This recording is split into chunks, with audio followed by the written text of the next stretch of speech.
Assalamualaikum warahmatullahi wabarakatuh. Tuan-tuan, saudara-saudara, ibu-ibu dan bapak-bapak yang sudi mendengarkan keterangan agama yang saya berikan di dalam kaset ini. Moga-moga Tuhan melimpahkan, mengurniakan rahmat dan nikmat-Nya kepada kita semuanya.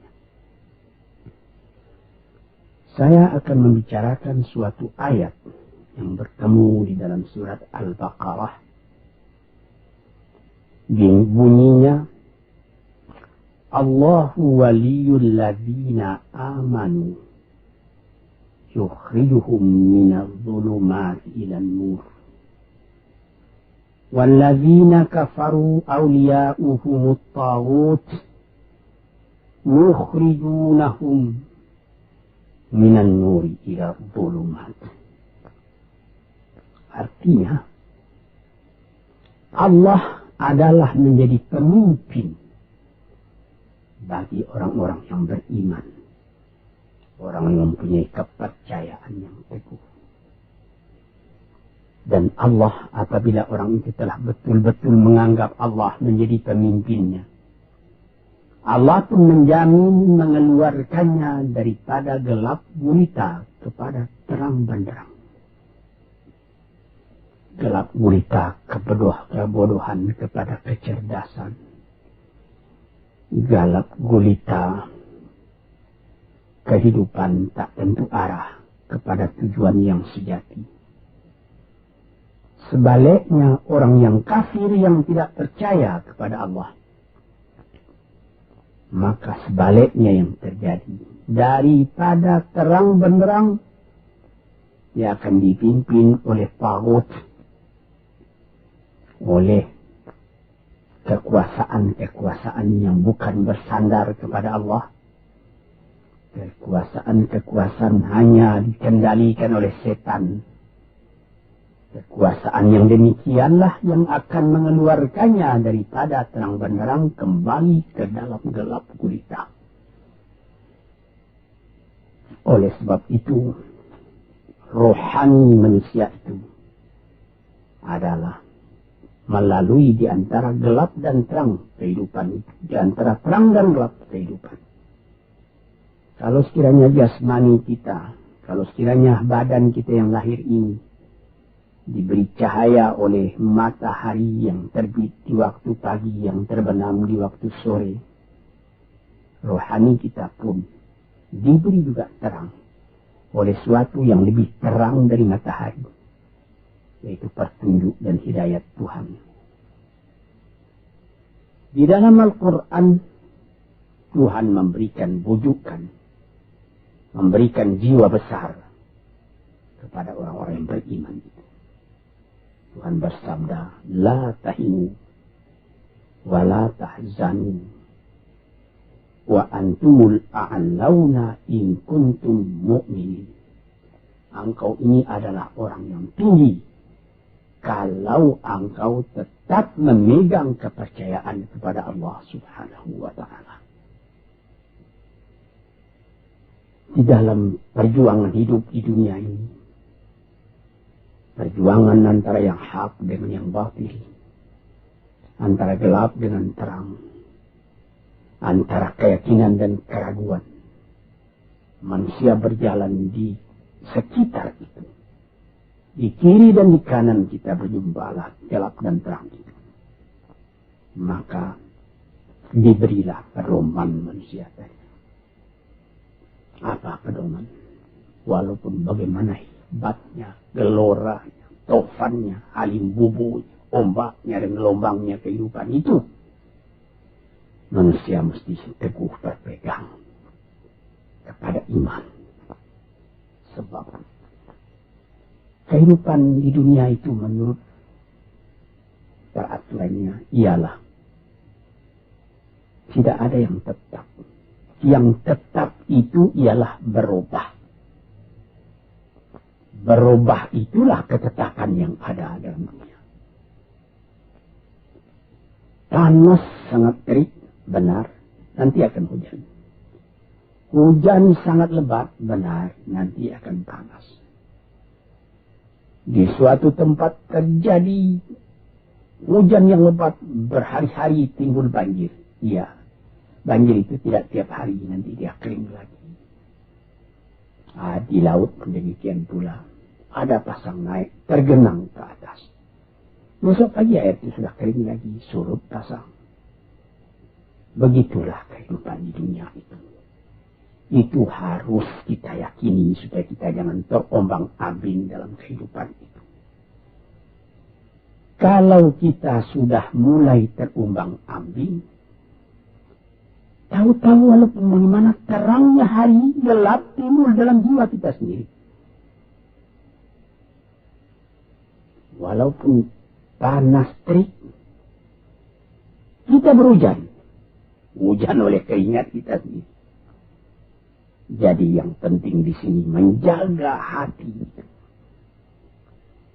Sampai Rasulullah Nabi kita Muhammad sallallahu alaihi wasallam, inna fil jasadi mudghatan. Di dalam tubuh manusia itu ada suatu bekuan darah. Idza salahat salahal jasadu kulluhu wa idza fasadat fasadal jasadu kulluhu. Kalau ini segumpal daging baik, seluruh badan jadi baik. Kalau dia rusak, seluruh badan jadi rusak. Apakah itu? Hati. Hati. Kendali terletak dalam hati kita. Hati. Artinya penuh. Bukan saya berarti pada daging. Tapi pada hati dari hati. Isi dari hati. Atau juga akal kita. Sebab itu, maka kalau satu waktu saya pernah mengajarkan doa yang mengandung 8 sifat-sifat lemah menghilangkan kemerdekaan manusia. Hari ini saya pun akan mengajarkan doa yang diajarkan juga oleh Nabi. Bagaimana menjaga hati tadi. Di situ dalam doa itu ada tersebut 4 perkara. Apa disebut? Allahumma inni a'udzubika min qalbin la yakhsha'u wa min ilmin la yanfa'u wa min nafsin la tashba'u wa min du'a'in la yusma'u. Jadi 4 perkara. Yang pertama, Allahumma inni a'udzubika min qalbin la yakhsha'u. Aku sangat berlindung kepada Engkau, ya Allah. Janganlah sampai terjadi hati saya itu tidak khusyuk lagi. Nah, ini bahaya ini. Mulai bahaya mengancam kepada manusia. Kalau hatinya tidak khusyuk lagi. Hati khusyuk yaitu hati itu tentu jelas tujuannya kepada Allah. Allah menjadi pegangannya. Allah menjadi bentengnya. Allah menjadi ingatannya. Allah menjadi tujuannya. Dan kepada Allah dia kalau sembahyang menghadapkan diri, menghadapkan hati. Maka permohonan kita yang pertama kepada Tuhan, ya Tuhanku, janganlah sampai hati saya ini tidak khusyuk lagi. Sebagai orang Islam, kita sembahyang 5 waktu. Di dalam Al-Quran dikatakan sembahyang itu ialah khusyuk. Terpadu ingatan kepada Tuhan. Tapi kalau kita sudah, hati itu sudah mulai ditumbuhi penyakit. Walaupun sembahyang, mulai sejak Allahu Akbar, pikiran sudah menjalar kepada yang lain. Piutang belum menerima, utang belum terbayar. Makanan belum masak, macam-macam lah yang teringat. Padahal kita dalam sembahyang. Ini apa arti sembahyang tadi lagi? Ini sudah mulai berbahaya. Banyak orang yang tidak meninggalkan sembahyang, tapi ini ada bekas dari sembahyang itu kepada kehidupannya. Di dalam sembahyang kita baca inna salati wa nusuki wa mahyaya wa mamati lillahi rabbil alamin. Sesungguhnya sembahyangku dan ibadatku dan hidupku dan matiku sama sekali terserah kepada Allah. Ini dirasakan dalam hati, bukan cuma disebut di dalam mulut. Bagaimana dikatakan, bukan jadi lip service sebagai satu tangan penggosok-gosok mulut, bukan begitu. Yang dari hati. Kalau sudah dari hati yang khusyuk, ini berbekas kepada kehidupan. Aku tak takut menghadapi segala keadaan dalam hidup, sebab hatiku bertali dengan Tuhan. Dari Tuhan aku datang, kepada Tuhan aku akan kembali. Ini namanya hati yang khusyuk. Tapi kalau sekiranya bacaan tetap fasih, tapi tidak ada lagi dari hati, melainkan rutin saja. Bayang, 5 waktu sehari semalam, tapi tidak merubah kepada perangai tandanya sembahyang tadi tidak khusyuk. Ini yang pertama kita minta kepada Tuhan. Janganlah sampai kita mempunyai hati yang tidak khusyuk, hati yang tidak teringat kepada Allah. Kalau hati tidak ingat lagi kepada Allah, maka segala pekerjaan yang terlarang sudah ringan saja kita mengerjakan. Menipu, berdusta, membujuk orang lain mengerjakan perbuatan yang salah, mencela, memaki, itu karena tidak ingat kepada Allah, cuma ingat kepada diri sendiri saja. Ini yang pertama. Yang kedua dikatakan, wa min ilmin la yanfa'. Dan aku berlindung kepada Engkau ya Allah daripada ilmu yang tidak memberi manfaat. Padahal disebutkan oleh ahli-ahli, ilmu yang memberi manfaat itu membawa manusia kepada iman. Al-ilmu yad'u ilal iman. Ilmu itu membawa manusia kepada iman. Sekarang sudah ilmu banyak, tapi tidak membawa kepada iman, melainkan membawa kepada celaka. Sudah maju kepandaian orang, ilmu, pengetahuan orang, teknologi orang, sains orang, knowledge orang, dan segala macamnya. Tapi tidak ada manfaatnya kepada manusia. Cuma bahaya karena ilmu tadi yang datang kepada manusia. Sebagaimana ilmu manusia di abad ke-20 yang sangat penting, yaitu tentang tenaga atom.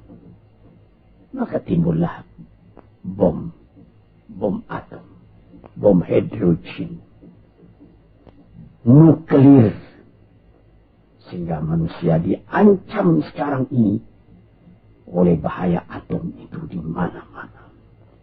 Apabila kita lihat di televisi, bagaimana mengadakan demonstrasi di Australia, di Jerman Barat, di tempat-tempat yang lain, melihat bagaimana bahaya atom itu kalau terjadi perang dunia yang ketiga.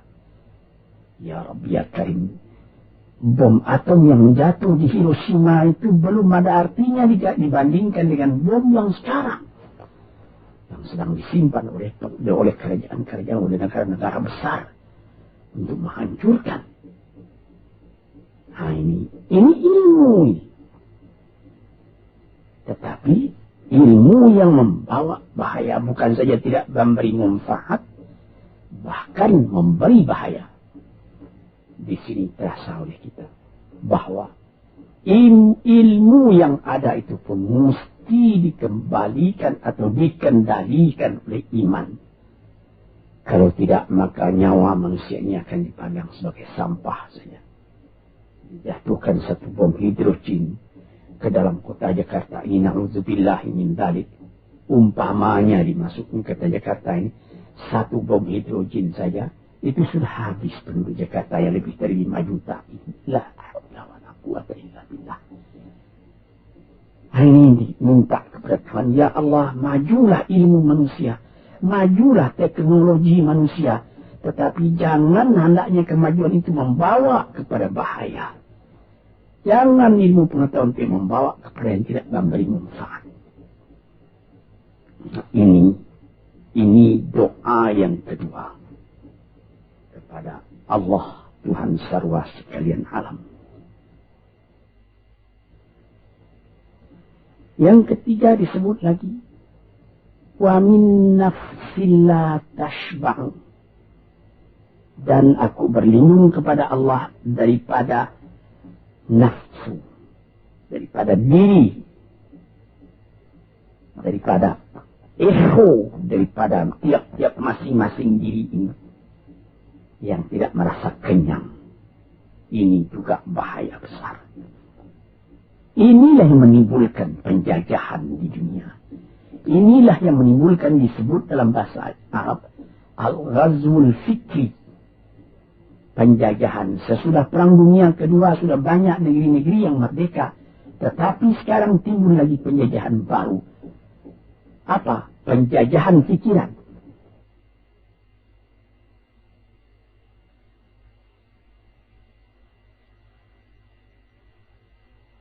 Sehingga bangsa yang merdeka tadi tidak merdeka lagi pikirannya.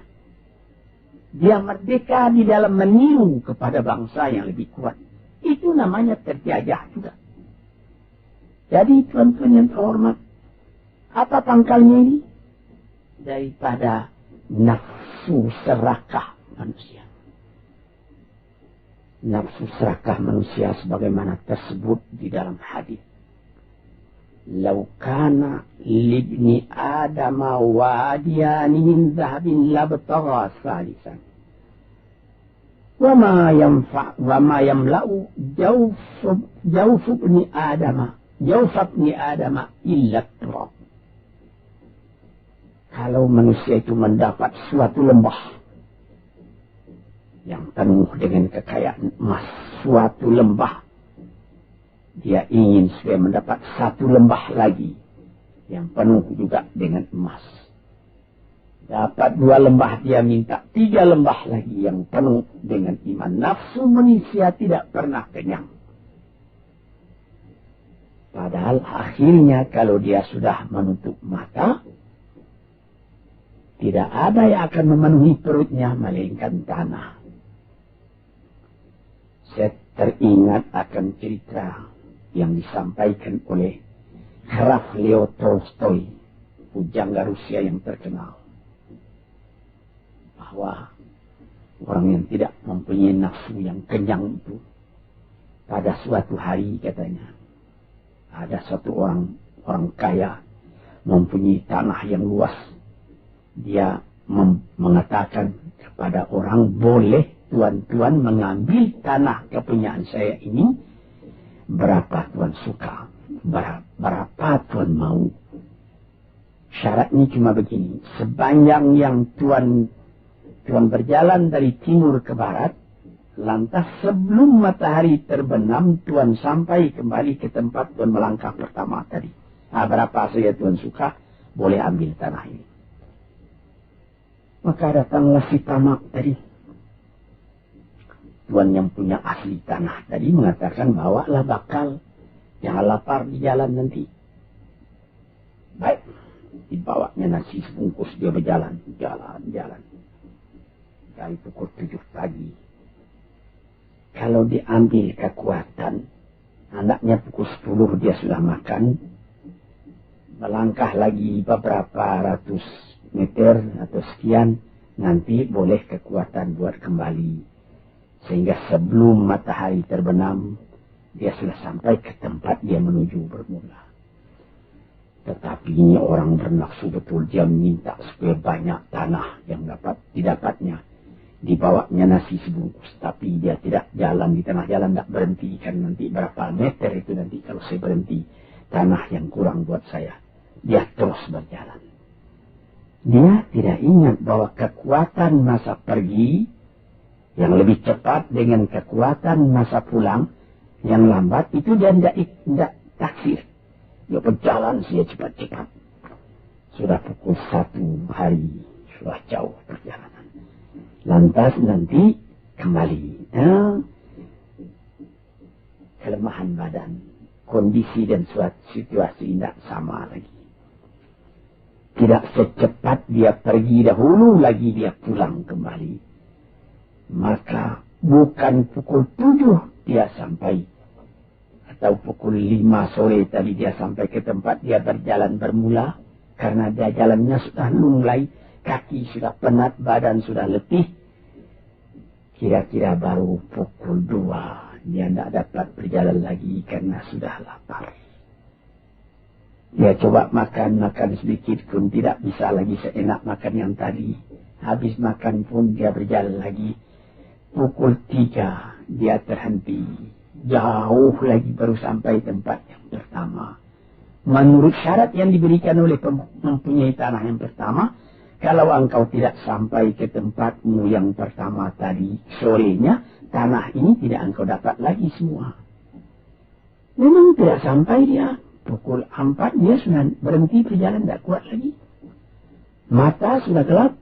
Akhirnya karena terlalu capek, terlalu penat, mati dia di tengah jalan. Berapa dia dapat tanah tadi lagi? Cuma sepanjang badannya untuk kuburannya, yang lain tinggal semua. Ini satu misal yang dibawakan oleh Graf Leo Tolstoy yang sesuai dengan hadis Nabi tadi. Nafsul la tashba, diri manusia yang tidak pernah merasa kenyang. Kita berkehendak tidak berbatas, tapi tenaga kita sendiri berbatas. Ini kerap kali tidak difikirkan oleh manusia. Dia punya angan-angan, dia punya macam teori yang dikeluarkan. Dia lupa bahwa nanti tenaganya itu akan terbatas karena sakit, karena lapar, karena tua. Sebagaimana pepatah dari nenek moyang kita, tanda-tanda dikirimkan lebih dulu bahwa kita tidak akan lama lagi di sini. Apa? Rambut, gigi, mata sudah mulai kabur. Uban sudah mulai bertabur. Gigi sudah mulai gugur. Kulit sudah mulai kendur. Kalau mata sudah kabur, uban sudah bertabur, gigi sudah gugur, kulit sudah kendur, sudah 4 perkara. Yang kelima ialah pintu kubur. Ini kerap kali manusia lupa yang demikian. Sebab itu dikatakan, ya Tuhanku, janganlah sampai aku ditumbuhi oleh penyakit nafsu yang tidak mau kenyang-kenyang itu. Nah ini, kemudian itu timbul lagi doa yang keempat. Disebutkan di situ, wa min du'a illa yusma'. Ini lebih berbahaya lagi. Ini sudah puncak dari bahaya. Apa artinya? Dan aku berlindung kepada engkau ya Allah daripada doa yang tidak didengar lagi. La ilaha illallah. Mendoa ya Allah, kasih aku ini, kasih aku kesempatan, tapi tidak didengar lagi. Tuan-tuan, para pendengar kasetmu yang tercinta, ada tersebut dalam hadis Nabi, wa malbasuhu haram, wa mashrabuhu haram, wa ghudhiya bil haram. Ya Rabb, fa'anna yustajabu lah. Ash'asa, aghbara. Badan sudah penuh dengan kekotoran, penuh debu. Yang muduk ilaihi ila sama, menadahkan tangan keduanya ke langit. Ya Rabbu, ya Tuhanku, tolong aku, ya Allah, bela aku. Padahal yang dimakan haram, yang diminum haram, dibesarkan dengan yang haram. Fana yustajabulah. Dengan jalan apa Allah Ta'ala akan mengabulkan doa itu? Badan kotor menghadap kepada yang bersih, meminta diberi kebersihan. Bagaimana caranya? Tuan-tuan yang terhormat, pernah dalam Quran Tuhan mengatakan, la yanzuru ilaihi wa la yukallimuhum Allah wa la yanzuru ilaihi. Allah tak mau mengajak dia bercakap dan Allah tidak memandang kepada dia. Saya sendiri dengan segala kerendahan hati mengatakan bagaimana beratnya kita bertemu dengan seorang orang besar tahu dia mengulurkan tangan kepada kita. Tapi mata kita tidak dilihatnya. Sengsara rasanya. Bagaimana dengan Tuhan kalau Tuhan tak mau melihat kita? Nah, sebab itu, para pembaca, pendengar kaset yang tercinta, berdoalah kepada Tuhan supaya hati kita selalu terbuka. Jangan sampai kita mempunyai hati yang tidak khusyuk, ilmu yang tidak memberi manfaat, jiwa yang tidak pernah kenyang, dan doa yang tidak didengar. Ya Allah, dengarkan doa kami dan tunjukkan kepada kami jalan yang benar dan beri kami terang dalam kehidupan ini. Yang keempat ialah wa min du'a illa yusma. Dan aku berlindung kepada Engkau ya Allah, jangan sampai doaku tidak terdengar, tidak didengar oleh Tuhan. Sebagaimana kita tahu, doa itu adalah mukhul ibadah, tulang sumsum daripada ibadat kita sendiri kepada Tuhan. Segala perbuatan kita patrikan dengan doa, dengan harapan mudah-mudahan diizinkan oleh Allah. Disampaikan maksud kita, macam-macam yang kita minta kepada Tuhan. Tapi kalau doa itu sudah tak diperdulikan lagi oleh Tuhan, apa celaka kita, apa daya kita, apa upaya kita? Di sini kita melihat apa sebab maka doa tidak didengar oleh Tuhan, tidak diperkenankan oleh Tuhan. Tentu saja bukan dari salah Tuhan, melainkan dari salah kita sendiri. Di dalam Al-Quran dikatakan, Iyyaka na'budu wa iyyaka nasta'in. Al-Fatihah disebut, kepada Engkaulah kami menyembah, ya Allah, dan kepada Engkau kami minta tolong. Tapi dengan tidak sadar, kerap kali kita berbuat terbalik. Iyyaka nasta'in wa iyyaka na'budu, kepada Engkau kami minta tolong, lalu kepada Engkau kami menyembah. Minta tolong dulu baru menyembah. Minta tolong banyak-banyak, tapi terima kasih tidak ada. Tentu saja tidak didengar oleh Tuhan. Di dalam satu hadis tersebut, Asy'asa al-Ghabbar yamuddu yadayhi ila as-sama'i ya Rabbu ya Rabbu, wa mat'amuhu haram, wa mashrabuhu haram, wa malbasuhu haram, wa ghudhiya bil haram, fa anna yustajabu lah. Badan sudah kotor,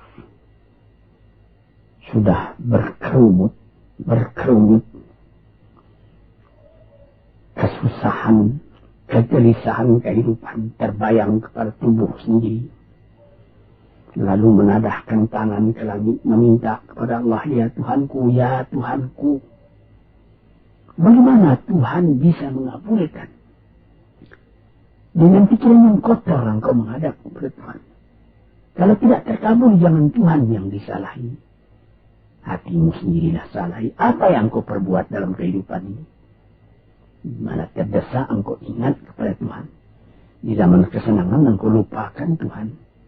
Di dalam mendapat percobaan engkau merengek mengadu kepada Tuhan. Jiwa yang seperti ini janganlah sampai timbul pada diri kita sendiri. Saya sudah mengalami apabila saya berhadapan-hadapan dengan orang besar. Saya ingin dia menghadapkan matanya kepada saya. Apa kabar saudara? Kabar baik. Dia lihat mata saya lihat mata dia. Tapi kalau ketika dia bersalam dengan saya, dia melihat kepada orang lain, bukan main sakit hati saya.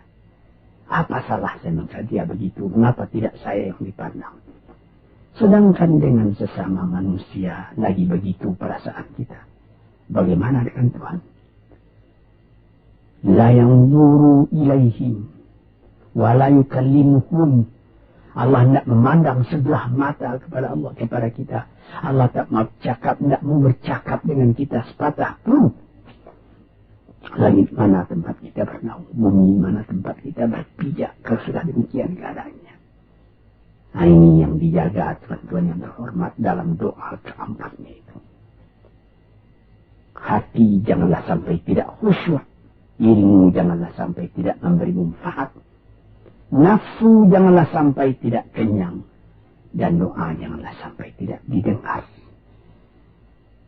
Saudara-saudara, moga-moga Allah memberikan kepada kita hati yang terang. Sebagaimana ayat yang mula-mula saya sebut tadi, Allahu waliyul ladzina amanu yukhrijuhum minadh dhulumati ilan nur. Allah lah jadi pemimpin bagi orang yang beriman, sehingga dari gelap gulita dibawa dia oleh Tuhan kepada terang benderang. Walladzina kafaru, tetapi orang-orang yang sudah tidak ada kepercayaannya kepada Tuhan. Auliya'uhumut taghut, yang menjadi pemimpinnya bukan Tuhan tapi setan. Dia akan membawa orang itu daripada terang benderang ke dalam gelap gulita. Kita jadi meraba-raba dalam gelap kehidupan. Dalam meraba-raba itu masih ragu entah kemana akan pergi. Maut pun datang. Gelap selalu. Di dunia gelap, di akhirat pun gelap. Na'udzubillahi min dzalik. Hadirin yang terhormat, para peminat kaset ini, moga-moga semuanya ini menjadi kenang-kenangan kepada Tuhan di dalam perjalanan yang jauh, di dalam keistirahatan hidup, sehingga mendapat ketetapan hati dan tumak ninah.